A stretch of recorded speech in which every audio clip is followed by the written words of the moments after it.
बहुत समय पहले की बात है। एक छोटे से गांव में रामू नाम का एक गरीब किसान रहता था। रामू की जिंदगी बहुत मुश्किलों से भरी हुई थी। उसके पास थोड़ी सी जमीन थी, जिसे वह सालों से जोतता आ रहा था। लेकिन उसकी फसल कभी अच्छी नहीं होती थी।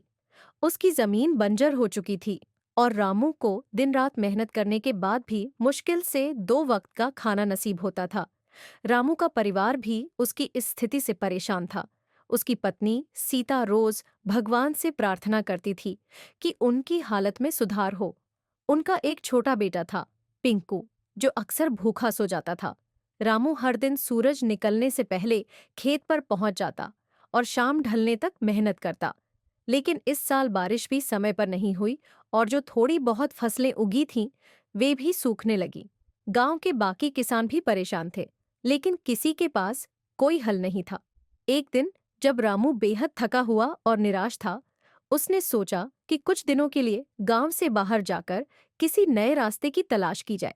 शायद किसी और काम से थोड़ी कमाई हो जाए। वो जंगल की तरफ लकड़ी इकट्ठा करने निकला ताकि बाजार में बेचकर थोड़ा पैसा कमा सके। जंगल के बीच में उसे एक बूढ़ा साधु मिला, जो एक पेड़ के नीचे बैठा हुआ ध्यान में लीन था।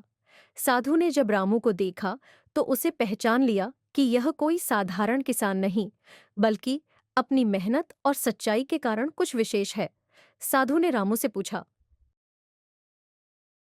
बेटा, तुम्हारा चेहरा इतना उतरा हुआ क्यों है? क्या परेशानी है? रामू ने एक गहरी सांस ली और कहा। बाबा, मैं एक गरीब किसान हूँ और मैं अपने खेतों में दिन रात मेहनत करता हूँ, परंतु फिर भी मेरी फसल अच्छी नहीं हो पाती। मेरे परिवार को कई बार भूखा सोना पड़ता है, इसलिए मैं बहुत ज़्यादा परेशान हूँ। साधु ने रामू की बातें ध्यान से सुनी और उसकी ईमानदारी से प्रभावित हुए। उन्होंने अपनी झोली से कुछ छोटे छोटे बीज निकाले, जो चमकदार थे और बहुत सुंदर दिख रहे थे। साधु ने कहा। ये बीज साधारण नहीं है रामू, ये जादुई बीज हैं। इन्हें अपने खेत में बो दो और फिर देखो क्या होता है। याद रखना, ये बीज केवल ईमानदार और मेहनती लोगों के काम आते हैं। रामू को यकीन नहीं हुआ, लेकिन उसके पास खोने के लिए कुछ नहीं था। उसने साधु का धन्यवाद किया और घर लौट आया। रास्ते में वह सोच रहा था, क्या यह सचमुच जादुई बीज है या फिर यह बस मेरी किस्मत का खेल है। अगले दिन रामू सुबह सुबह उठा और वह जादुई बीज लेकर अपने खेत में पहुंचा। उसने बीजों को अपने खेत में बो दिया और फिर उम्मीद के साथ इंतजार करने लगा। हर दिन वह खेत में पानी डालता और देखता कि कुछ हो रहा है या नहीं। चमत्कारिक रूप से कुछ ही दिनों में खेत में हरियाली छा गई। रामू की आंखों में चमक आ गई। जिन खेतों में पहले कुछ नहीं उगता था, वहां अब हरी भरी फसलें लहलहाने लगीं। गांव के बाकी लोग यह देखकर हैरान थे। कुछ ही हफ्तों में रामू का खेत सबसे सुंदर और उपजाऊ हो गया। उसकी फसल इतनी घनी और सुंदर थी कि पूरे गांव में उसकी चर्चा होने लगी। लोग रामू से पूछते, तुम्हारे खेत में इतनी अच्छी फसल कैसे हुई? हमने भी खेत में मेहनत की पर हमारी फसलें सूख गईं। रामू ने मुस्कुराते हुए कहा। यह सब मेहनत, विश्वास और जादुई बीजों का नतीजा है। जब फसल पककर तैयार हो गई तो रामू ने उसे काटकर बाजार में बेचने का फैसला किया। इस बार उसकी फसल से इतनी आमदनी हुई कि वह अपने परिवार की सभी जरूरतें पूरी कर सका। उसने नया घर बनवाया, अपने बेटे पिंकू के लिए नई किताबें खरीदी और गांव के मंदिर में दान भी दिया। रामू का जीवन पूरी तरह से बदल गया। अब वह सबसे खुशहाल किसान था, लेकिन उसकी सादगी और ईमानदारी नहीं बदली।